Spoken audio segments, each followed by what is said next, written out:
Sa isang simpleng barong-barong sa gilid ng ilog sa probinsya ng Pangasinan, ay nakatira si Jomar Ramos, isang 27 taong gulang na construction worker. Nakilala sa lugar bilang masipag, tahimik, at mapagmahal sa pamilya. Siya ang panganay sa 3 magkakapatid at ang tanging bumubuhay sa kanyang inang si Aling Letty, isang mananahi. Kahit mahirap ang buhay, hindi nawawalan ng pag-asa si Jomar. Ang kanyang pangarap ay ang makarating siya sa Canada upang papabuti ang buhay ng kanilang pamilya. Ang inspirasyon niya ay si Sheena Marquez, ang magandang dalagang anak ni Linda. Si Linda ang kilalang lasinggera at chismosa sa kanilang lugar. Bagamat maraming hindi boto kay Sheena, lalo na ang kanyang ina, ay mahal na mahal pa rin siya ni Jomar. Hindi ko tinitignan kung sino ang nanay niya. Wika ni Jomar. Mahal ko siya dahil sa kanya, hindi dahil sa pinanggalingan niya. Si Sheena, sa kabila ng kanyang ganda, ay hindi kilala sa sipag. Madalas siyang makikita sa tindahan, nakaayos, nag-aabang ng kape o load mula kay Jomar. Gusto niyang makaangat sa buhay, hindi sa pamamagitan ng sarili niyang pagsisikap, kung hindi sa ambisyong makapangasawa ng lalaking may pangarap. At para sa kanya, si Jomar ang susi sa kanyang pag-alis sa hirap. Pag nakaalis ka na papuntang Canada, Joms? Wika ni Sheena. Minsay magkausap sila sa tabing ilog. Dalhin mo kaagad ako ron, ha? Ayoko nang manatili sa lugar na to. Ayoko nang mabaho, maingay, at puro chismosa. Ngumiti si Jomar habang hawak ang kamay ng kasintahan. Oo mahal, para sa atin to. Lahat ng sakripisyo ko ay para sa kinabukasan natin. Ngunit sa likod ng mga pangakong iyon, ay may bumabagabag sa puso ni Aling Letty. Madalas niyang makita si Sheena na hindi man lamang nag-aambag sa kabuhayan. At si Linda, na laging lasing at pabigla-bigla ang bibig, tila may pakana sa buhay ng anak. Jomar, minsan niyang nasabi, mahal mo nga ang babae, pero baka hindi ka niya kayang mahalin ng buo. Ngunit si Jomar ay bulag sa pag-ibig. Hindi po totoo yan, Nay. Nakita ko kung paano niya ako suportahan. Si Sheena lang ang nagpapangiti sa akin. Bawat araw, ginugugol ni Jomar ang lakas sa trabaho. Tuwing gabi, tumatawag siya kay Sheena kahit pagod. Pinaparamdam niya rito na hindi ito nag-iisa. Hindi siya tumitigil na mangarap. Isang araw, makakapiling niya ang dalagang mahal niya sa isang lugar na malayo sa kahirapan. Pero ang hindi niya alam, na ang pangarap pala na iyon ay hindi nila sabay na pinanghahawakan. Dahil si Sheena, bagamat nagpapakita ng lambing, ay may sarili palang plano, at ang lahat ng ito ay unti-unti nang nagsisimula. Dumaan ang mga buwan na puno ng pagod at pag-iipon si Jomar. Tiniis niya ang matinding init ng araw at bigat ng trabaho sa construction site para lamang maisakatuparan ang kanyang pangarap, ang makaalis ng bansa. Unti-unti, ay naipon niya ang sapat na halaga para sa placement fee, patungong Middle East. Isa raw itong magandang simula bago siya makakuha ng employer sa Canada. Dumating ang araw ng kanyang pag-alis. Umaga pa lang, ay puno na ng luha ang mga mata ni Aling Letty, habang inihahanda ang baon ng anak. Si Sheena naman, ay abala sa pag-aayos ng sarili. Ayaw niyang makita ng mga kapitbahay na mukhang kawawa habang inihahatid ang nobyo sa terminal. Joms, don't forget ha. Yung pabango ko, yung original lang ha. Saka kapag may pasalubong ka, gusto ko branded. Biro ni Sheena, pero may halong seryoso. Ngumiti lamang si Jomar at hinawakan ang kamay ng dalaga. Ang una kong padala, hindi pabango. Pera yun para sa inyo. Ayokong magkasakit ang tatay mo. Ayokong nahihirapan ka. Lahat ng padala ko ay para sa kinabukasan natin. Nagpaalam si Yomar na puno ng pag-asa. Habang papalayo ang bus, hindi niya maiwasang lumuha. Iyon ang unang beses na aalis siya sa pamilya at sa babaeng mahal niya. Wala siyang ibang bitbit kung hindi tiwala at pagmamahal. Sa unang buwan ng trabaho sa abroad, puro sakripisyo si Yomar. Nakatira siya sa maliit na barracks. 5 katao 1 kwarto at halos hindi na kumakain ng maayos upang makapagpadala kaagad. Bawat padala niya, sinisigurado niyang may kalakip na mensahe para kay Sheena. Para sa gamot ni Papa mo. Pakisigurado lang na dadalhin niyo siya sa doktor ha. Mahal kita, Sheena. Sa kabila nito, si Sheena ay tila unti-unting lumalayo. Tuwing tatawag si Yomar, madalas ay hindi na ito sumasagot. Kapag sinasagot naman, tila nagmamadali o naiirita. Busy ako, Joms. May lakad kami ni Mama. Magtiwala ka na lang. At tuwing may perang padala si Yomar, laging may dahilan si Sheena kung bakit wala siyang naipapakitang resibo o larawan ng pagpapagamot. Nanakawan kami habang pauwi mula sa ospital. Palusot niya minsan. Yung taxi driver, nilimas ang bag ko. Habang si Yomar ay halos hindi makakain sa sobrang pagod at pag-aalala, si Sheena naman at si Linda ay abala sa mall. Bumibili ng mga bagong damit, cellphone, at ginagamit ang pera ni Yomar sa inuman at sabong. Malas lang talaga tayo, Ma. Ani Sheena, habang nilalagyan ng pulbo ang mukha sa harapan ng salamin. Pero ayos lang. Nandiyan naman si Joms at tiwalang-tiwala pa rin sa akin yun. Hindi niya malalaman ang mga ginagawa ko. Ngunit ang hindi nila alam, may isang matang matalas sa Pilipinas na nanonood lamang. At yon ay si Aling Letty, na tila nakakaramdam ng kakaibang kilos mula sa mag-ina. Isang gabi, tumawag si Sheena kay Yomar habang ito'y nasa barracks. Umuugong ang boses niya sa linya. May halong luha at pang-aabuso ng damdamin. Joms, si Papa, may sakit. Dinala na sa health center. Kailangan ng laboratory test at gamot. Wala na kaming pera. Hindi na kayang sagutin ni Mama. Hindi nagdalawang isip si Yomar. Kahit siya'y kapos, kahit siya'y namumroblema sa sariling gastusin, agad niyang inipon ang natitirang sahod at nagpadala ng 35,000 kay Sheena. Huwag mong pabayaan ang papa mo ha, sabi niya sa mensahe. Magdadasal ako para sa kanya. Pero sa halip na itakbo sa ospital, agad na nagpunta si Sheena at ang inang si Linda sa mall. Bumili sila ng bagong cellphone, mamahaling bag, sapatos, at pagkatapos ay nagtungo sa sabungan. Magpasalamat dapat tayo kay Jomar, sabi ni Linda habang kumakain sa isang restaurant. Kung hindi dahil sa kanya, hindi natin mararanasan to. Ang galing mo talagang maghanap ng mapera, anak ko. Nakumawag na. Baka mag-usisa pa siya. Ani Sheena habang tinitignan ng bagong iPhone.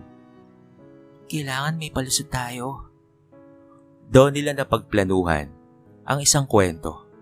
Habang pauwi raw mula sa ospital, sinundan sila ng riding in tandem. Nilimas ang bag, kasama ang pera at resibo ng ospital. Pati cellphone ay napilitan daw nilang ibenta para makauwi. Makalipas ang ilang araw, ay tumawag si Yomar. Kamusta na ang papa mo? Napatingin na ba siya sa doktor, mahal? Umiiyak si Sheena. May halong drama at takot. Wala na, Joms. Wala na ang pera. Sinundan kami pa uwi. Ninakawan na naman kami. Hindi ko na alam kung paano kong sasabihin sa'yo. Pero huwag kang mag-alala. May mga tumulong rin naman. Baka gumaling pa si Papa. Hindi na nagsalita pa si Yomar. Pilit niyang nilunok ang pait. Sa dami ng sakripisyo niya, tila ba palaging nauuwi sa wala. Ngunit dahil mahal niya si Sheena, pinilit niyang unawain na lamang ito. Tiwala, yun ang kanyang sandata kahit may bahid ng pagdududa. Pinili pa rin niyang maniwala sa babaeng minamahal niya. Ngunit sa kabilang dako ng mundo, si Aling Letty ay hindi kontento sa kwento. Mula nang mabalitaan niyang nagpapadala si Jomar ng pera, pinuntahan niya mismo ang health center. Walang pasyente roong Marquez. Walang laboratory test na ginawa.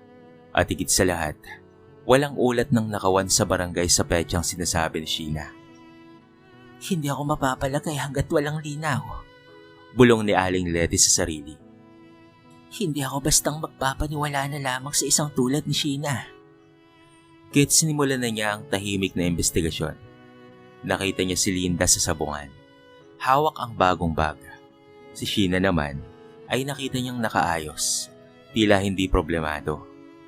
Nang minsang mapadaan siya sa tindahan, narinig pa niya ang isang usapan ng mga kapitbahay. Ang yaman ngayon ng mag-ina. Puro padala ata sa boyfriend ni Sheena. Sa puntong iyon, unti-unti nang nauupos ang tiwala ni Aling Letty. At sa kanyang puso, alam niyang hindi na ito basta chismis. May tinatagong sikreto ang mag-ina. Hindi mapakali si Aling Letty. Sa mga panahong padala si Jomar ng pera, hindi man lamang siya nakakabalita ng pagbabago sa kalagayan ng ama ni Sheena. Lalong bumigat ang kanyang kutob nang makitang biglang umayos ang bihis ng dalaga, samantalang sinasabing nawalan ng pera. Nakita niya ito isang araw habang siya ay nasa grocery store. Nag-init ang batok ni Aling Letty. Hindi niya ininda ang hiya. Lumakad siyang mabigat ang hakbang pauwi. Habang hawak ang bag, nagdesisyon siyang hindi ito palalampasin. Ilang araw pa ang lumipas, sinadya niya ang bahay ni Sheena. Kinausap niya si Linda habang ang dalaga ay nasa tindahan. Linda, kamusta na ang asawa mo? Naipatingin na ba siya sa espesyalista? Tanong ni Aling Letty na may halong lambing. Ay nako Letty, sagot ni Linda habang nagpapanggap na naglalaba. Napakahirap ng buhay. Hindi rin namin naasikaso kaagad ang aking asawa. At ayun nga, nanakawan pa kami habang pauwi. Wala na talagang natirang pera. Napatingin si Aling Letty sa tabi ni Linda. May bagong labadora. Hindi niya ito inusisa, pero hindi niya pinalampas. Pero mukhang maginhawa pa rin kayo. Nakangiting tugon ni Aling Letty. Ang ganda ng bagong bag mo ah. Baka may ibang tumutulong pa ha? Napatahimik si Linda. Napatingin siya sa kanyang hawak. Hindi. Bigay lang yan ng pamangkin ko sa Maynila. Ganun ba? Bakit yung resibo ng remittance na nakita ko sa labas ng gate ay pangalan ng anak kong si Jomar? Napatda si Linda. Sandaling katahimikan ang sumunod bago siya nagkunwaring may hugasan pa sa loob. Pasensya ka na Letty ha. Medyo busy lang ako. Sa susunod na lang tayo magkwentuhan ha. Nang umalis na nga siya sa bahay, ay tahimik siyang umiti. Hindi siya nagpunta roon para makipag-away, kung hindi para makita mismo ang takot sa mga mata ni Linda, at hindi siya nabigo. Nang gabing iyon, tinawagan niya ang kanyang anak. Jomar, anak, kailangan nating mag-usap. Hindi lahat ng akala mong totoo ay ganun talaga. Ayoko sanang pangunahan ka pero baka panahon nang buksan mo ang mga mata mo sa katotohanan. Hindi kaagad nakapagsalita si Jomar. Ngunit sa mga mata ng ina, alam niyang hindi basta chismis ang dala nito.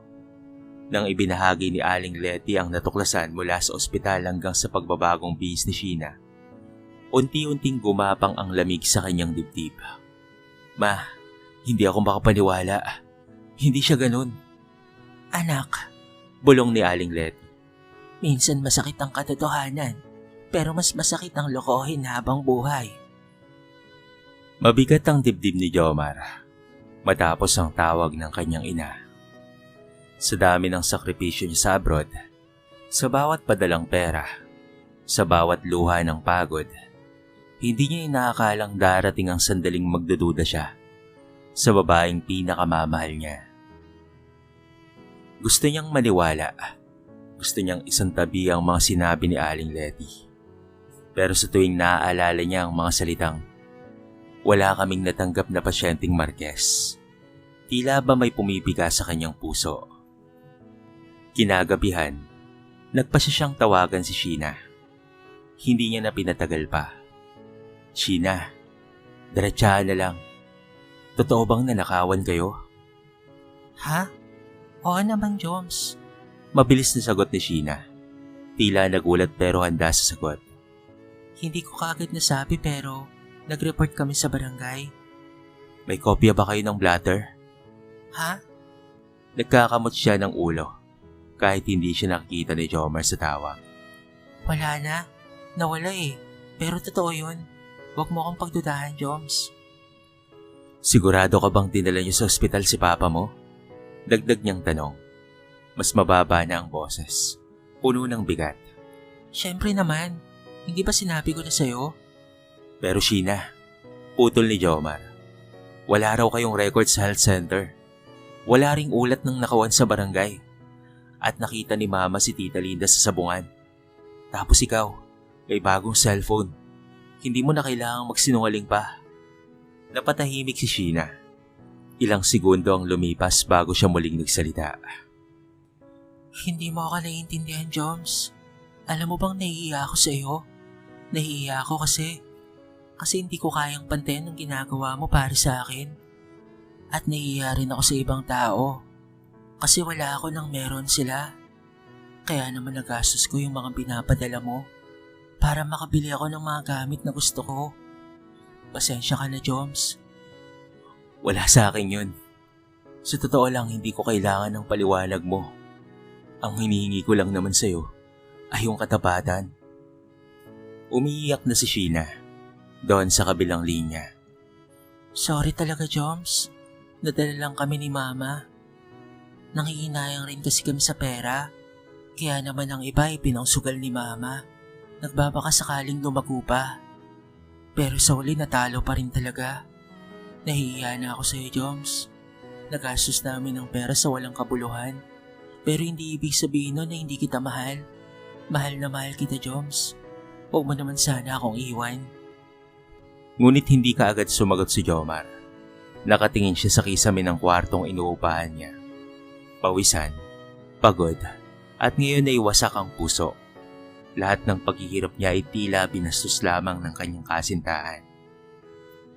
Sheena, mahinang sabi niya sa huli. Pwede ba naman akong sabihan?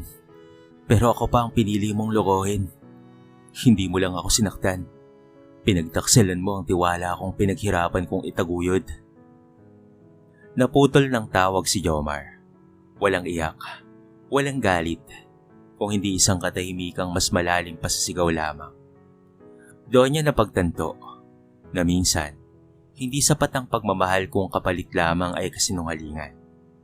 Samantala si Sheena naman ay tulala sa loob ng kanilang sala.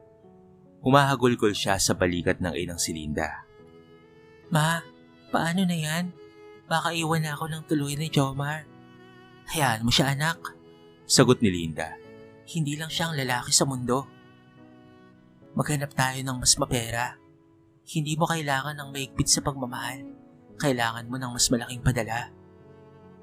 Pero sa kaibuturan ng puso ni Sheena, alam niyang may nawawala at baka huli na para habulin.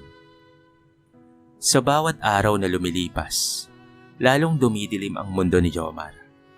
Hindi na tulad ng dati ang kanyang pagtatrabaho. Wala na ang sigla sa bawat buhat. Wala na ang dating ngiti sa kanyang mga labi.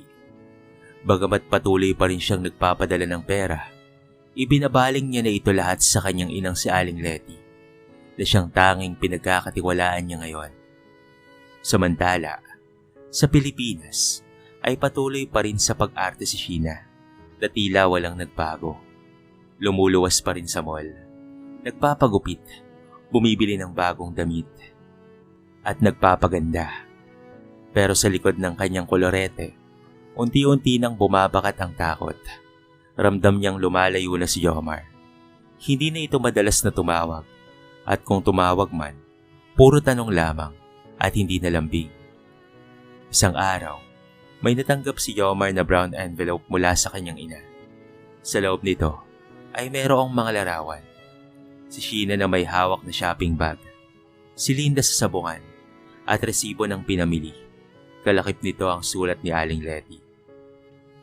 Anak, alam kong masakit pero mas masakit kung habang buhay kang mapubulag. Ginagawa ko to hindi para sirain si Sheena, kung hindi para iligtas ka sa pagkawasak. Magsakripisyo ka anak para sa tama, hindi para sa taong hindi marunong tumanaw ng utang na loob. Mama.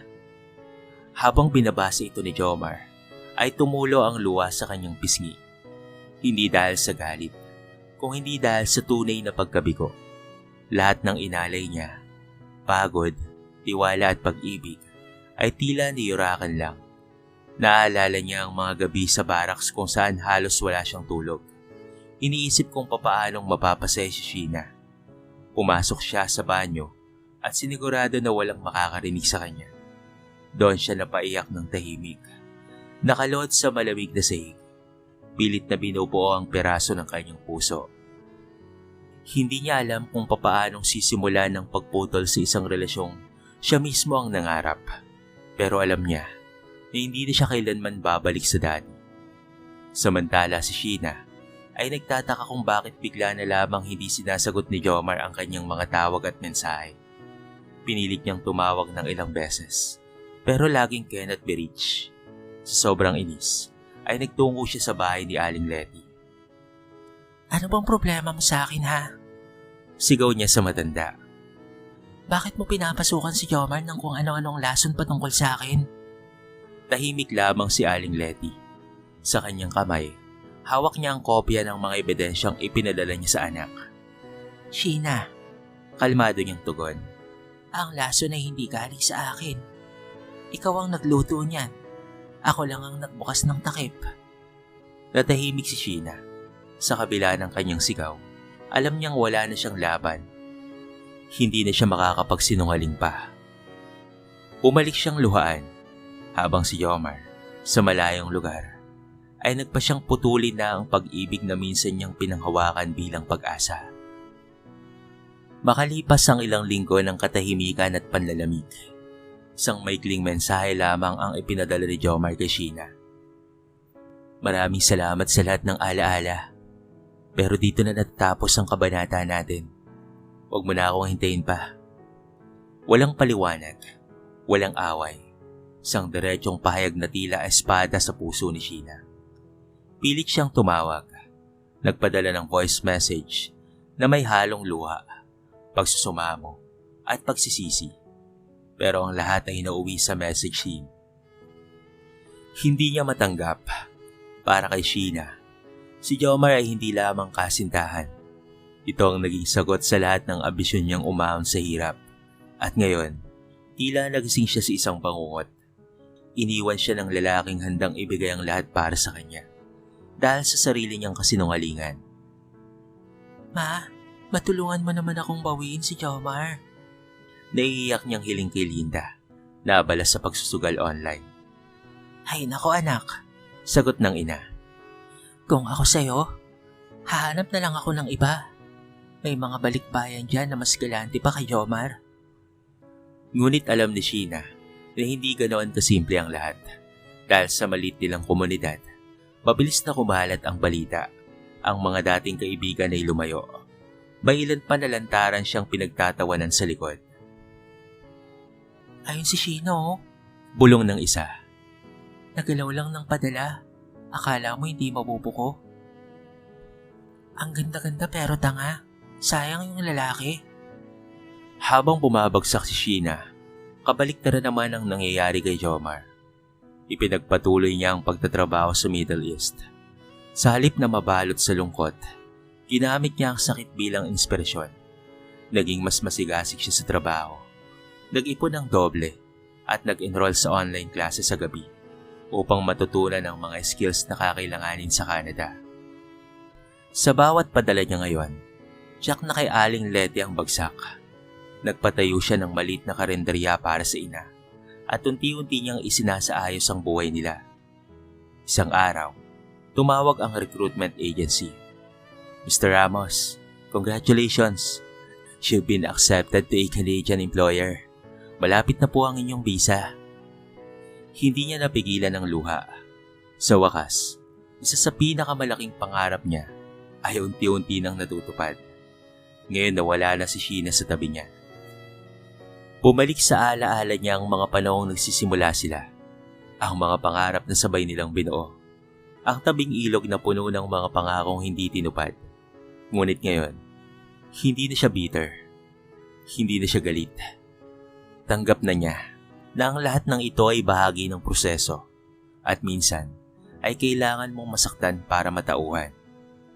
Samantala si Sheena ay tuluyang nalubog sa utang. Ang dating mga mamahaling gamit ay naisanla. Ang mga suki sa online shop ay hindi na nagpapautang. Wala na siyang balikat na masasandalan. At kahit ang sariling ina, tila ay walang malasakit. Sa kanyang silid, mag-isa siyang lumuluha. Sa harapan ng salamin, hindi niya na makita ang dating maganda't kumpiyansang si Sheena. Ang natitira na lamang ay isang babaeng iniwan, pinagsisihan, at sa huli, naiwan ng pangarap. Isang malamig na umaga sa Ninoy Aquino International Airport. Lumapag ang eroplano galing Middle East. Sa loob nito, tahimik na nakaupo si Jomar Ramos. Suot ang itim na jacket at may hawak na maliit na backpack. Hindi na siya tulad ng dati. Mas matikas, mas buo ang loob, at higit sa lahat, mas matalino na sa mga taong kanyang pinagkakatiwalaan. Sa kanyang bulsa ay ang visa patungong Canada. Sa kanyang dibdib, may kaunting sakit pa rin, ngunit mas nangingibabaw ang determinasyon. Pagdating niya sa kanilang bahay, sinalubong siya ng yakap ng kanyang inang si Aling Letty. Anak, salamat at ligtas kang nakauwi. Sabi nito habang pinupunasan ng luha. Hindi niya na binanggit pa ang patungkol kay Sheena. Alam nilang pareho, tapos na ang kabanatang iyon. Sa kabilang dako ng bayan, Sheena Marquez ay tila multo na lamang ng kanyang dating sarili. Payat, maputla, at walang direksyon. Halos hindi na siya lumalabas ng bahay. Napahiya na siya sa mga kapitbahay. At ang mga dati niyang inuutangan ay isa-isa nang naniningil. Ay anong napapala? Puro kasinungalingan kasi. Bulong ng isang tindera na dati niyang suki. Ayun tuloy, iniwan ng lalaki. Iniwan ng swerte. Sheena anak, wala na tayong makakain. Reklamo ng kanyang inang si Linda habang umiinom ng tinimplang alak. Ikaw na ang bahala anak ha. Gawa ka ng paraan. Ngunit si Sheena ay wala ng paraang magawa. Ang dating pag-asa niyang magiging reyna sa piling ng isang masipag at mapangarap na lalaki ay nauwi sa abo ng pagkakamali. Paulit-ulit niyang binubuksan ang dating mga mensahe ni Jomar sa telepono. Puro pangako, puro pagmamahal. At bawat mensahe ay parang karayom sa kanyang puso. Samantala, si Jomar ay abala sa pag-aayos ng dokumento para sa kanyang paglipad papuntang Canada. Tinulungan siya ng isang kaibigang nakilala niya sa trabaho. At ngayon ay nagbukas ng oportunidad para makapagtrabaho sa isang construction firm sa Toronto. Hindi na siya masyadong nagpo-post sa social media. Ayaw na niyang ipagmalaki ang buhay niya. Mas gusto niyang tahimik, simple at totoo. Bago siya umalis ng bansa, isang mensahe ang ipinabot niya kay Sheena sa pamamagitan ni Aling Letty. Pinapatawad na kita. Hindi ko man naibalik ang tiwala ko. Dala ko pa rin ang aral ng ating nakaraan. Sana'y natutunan mong mahalin ang sarili mo sa paraang hindi kailangang manakit ng iba. Nabasa ito ni Sheena habang hawak ang lumang phone. Napaiyak siya, pero wala nang maramdaman kung hindi pagsisisi.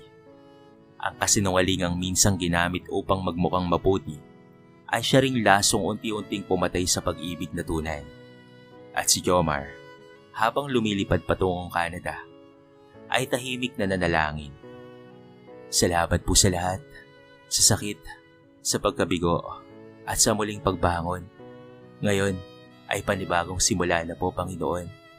Maraming salamat po.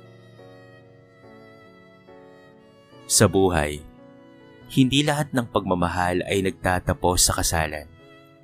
Minsan, Ang pag-ibig ay isang aral, isang paalala, na ang tiwala ay kayang sirain ng isang kasinungalingan at ang puso ay kayang buuin muli ng sariling pagpupunyagi.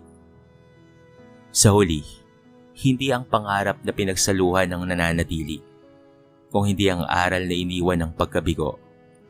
Ang tunay na pag-angat ay galing sa katapatan, hindi sa panlilinlang.